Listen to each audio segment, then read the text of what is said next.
Hello. நான் இப்போ உங்களுக்கு ஒரு சின்ன கதை ஒன்று சொல்லலான்னு இருக்கேன். நான் ஏற்கனவே ஒரு கிராமத்து பள்ளிக்கூடத்தில் டீச்சராக இருந்தப்போ ஒரு பையன் கிராமம்னால நாட்டுப்புற கலைகளில் அவனுக்கு பயங்கர ஈடுபாடு. அவன் என்ன பண்ணுவான், இந்த தாரத்தப்பட்டை இருக்கு இல்லைங்களா, அதை நல்லா வாசிப்பான். வாசிச்சுட்டு அவன் பாடவும் செய்வான். அதை பார்த்துட்டு நான் என்ன செஞ்சேன், கலை திருவிழாவில் அவனெல்லாம் பாட வச்சு ஸ்டேட் லெவலில் போகலனாலும் டிஸ்ட்ரிக்ட் லெவலில் அவனை செலக்ட் பண்ண வச்சேன். அந்த மாதிரி வந்திருக்கும்போது பரவாயில்ல, பையனுக்கு படிப்பு மட்டும் இல்லாமல் மற்ற துறையிலையுமே சிறந்து விளங்குறான்னு சொல்லிட்டு நான் பார்த்துட்டு இருந்தேன்.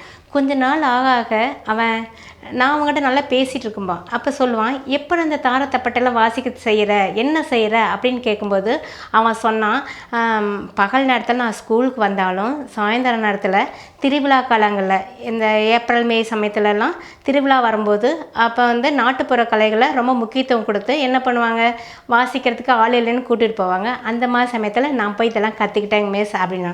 பரவாயில்லையே, நல்ல பையனாக இருக்கே அப்படின்னு சொல்லி நானும் அவனை சரி நான் ஊக்கி வச்சேன். கொஞ்ச நாள் ஆக ஆக அவன் பாடத்துலேயும் ஒரு தொய்வு வந்துருச்சு அவங்ககிட்ட. ஸ்கூலில் வந்தோடனே அப்படியே சோகமாக இருந்தேன். என்னடா பையன் இப்படியே இருக்கான்னு அவனை நான் கவனிச்சிக்கவே ஆரம்பிச்சிட்டு இருந்தேன். நம்ம உடனே சொன்னாக்க அவன் தப்பாக நினச்சிக்குவான் இல்லையா, அதனால் அவனை ஒரு வாரமாகவே நான் கவனித்தேன். ஒரே சோகமாக இருக்க மாதிரி இருப்பான். அடிக்கடி அவன் பாத்ரூம் போகிறேன்னு போயிட்டு வந்துகிட்டே இருந்தான்.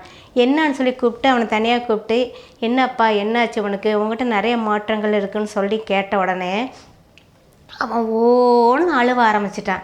என்னடா என்ன சொல்லு, பரவாயில்ல சொல்லு. நான் முதல் தட்டி கொடுத்து கேட்கும்போது அவன் சொன்னான், மிஸ் நான் ஒரு தப்பு செஞ்சிட்டேன் மிஸ், நீங்கள் யார்கிட்டையும் சொல்ல மாட்டிங்கன்னா நான் உங்ககிட்ட சொல்கிறேங்க மிஸ், எங்கள் அம்மாட்ட கூட அவங்க சொல்லலைங்க மிஸ்னா.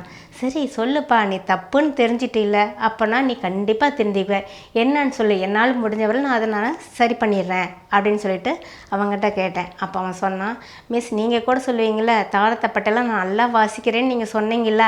ஆமாப்பா சொன்னேன். என்ன அந்த சமயத்தில் நானும் போயிட்டு இருந்தேனா, அப்போ நாங்கள் ஸ்கூல் முடிச்சு போனானா, அப்போ அவனுங்களுக்கு என்ன ஆச்சுனாக்கா எனக்கு டயர்டாகவும் அப்படியே ஒரு மாதிரி சோகமாக இருப்பேன். அப்போ கூட இருந்த அண்ணன்கள்லாம், ஏண்டா இப்படி இருக்கிற, இப்படியெல்லாம் இருக்கக்கூடாது, நான் உனக்கு ஒரு பபிள் கம் ஒன்று தரேன், அது வாங்கி நீ சாப்பிட்டுட்டேன்னு வச்சுக்கோ, நல்லா என்னவ சுறுசுறுப்பாக அப்படின்னு சொல்லி எனக்கு கொடுத்தாங்க. நான் வேண்டான்னு சொன்னேன். இல்லை சாப்பிட்டு பாரு, நாங்கள் அதுக்குனால தான் இவ்வளோ இருக்கோம்னு சொல்லிட்டு அவனுங்க என்ன பண்ணானுங்க, எனக்கு கொடுத்தானுங்க. அந்த அண்ணன் கொடுத்தான், நான் வாங்கி சாப்பிட்டேன். வாங்கி சாப்பிட்டதுக்கப்புறம் அது எனக்கு ஒரு மாதிரி மயக்கமாக இருந்துச்சு. அந்த பழக்கம் வந்ததுனால தான் மிஸ் என்னால் இப்போ ஸ்கூலில் ஒழுங்காகவே கான்சன்ட்ரேஷனை பண்ண முடியல மிஸ் அப்படின்னு அழக ஆரம்பிச்சிட்டேன். சரி, இது இன்னும் தப்பான விஷயம் இல்லை, இனிமே நீ அந்த அண்ணன் சொல்கிறாங்கன்னா நீ அதை செய்ய வேண்டாம். அதுக்கு பதில் என்ன பண்ணலாம், கொஞ்ச நேரம் ஒரு டீ காஃபி ஏதாவது குடிக்கிற மாதிரி குடிச்சிட்டா கூட பரவாயில்ல, இது தப்பு கிடையாது, இனிமேல் நீ இந்த தப்பை செய்யாமல் இருந்துட்டால் போதும் அப்படின்னு சொன்னானே. சரி நான் ரொம்ப அப்படி தேங்க்ஸ்ன்னு சொல்லிட்டு அழ ஆரம்பித்தானா. சரிப்பான்னு சொல்லிட்டு அவனை யார்கிட்டையும் எதுவும் சொல்லலை. சொல்லாமையே அவனை, நீ தான் இந்த கிளாஸ்க்கு லீடர், நீ எல்லாருக்கும் உனக்கு அந்த தாரத்தப்பட்டையெல்லாம் தெரியும் இல்லையா, அந்த வாசிக்கிறது எப்படிங்கிறது சொல்லிக் கொடு, பாட்டு பாடுறது எப்படிங்கிற அதில் இன்ட்ரெஸ்ட் எடுத்து நீ ஒரு 4 பேர்த்துக்கு ஒரு ஆசிரியராக சொல்லி கொடுத்தீங்கன்னா அவங்க பரவாயில்ல.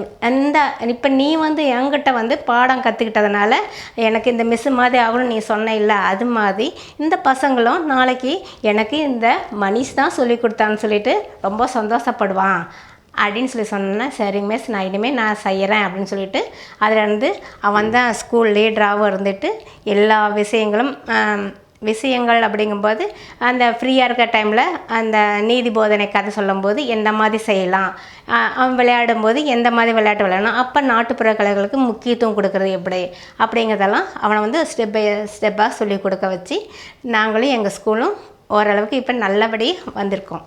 எனவே மாணவர்களே, நீங்கள் உங்களோட நல்ல பழக்க வழக்கங்கள்லேருந்து தடம் மாறுற மாதிரி இருந்ததுன்னா, எங்கள் வீட்டு அண்ணன் பக்கத்து வீட்டு அண்ணன் அவங்க சொன்னாங்கன்னு சொல்லி அந்த மாதிரி விஷயத்துக்கெல்லாம் போகாமல் நீங்கள் என்ன பண்ணணும், உங்களோட தனித்திறமைகளை வெளிப்படுத்துகிற வகையில் நீங்கள் என்ன செய்யணும், உங்களோட திறமைகளை வளர்த்துக்கணும்.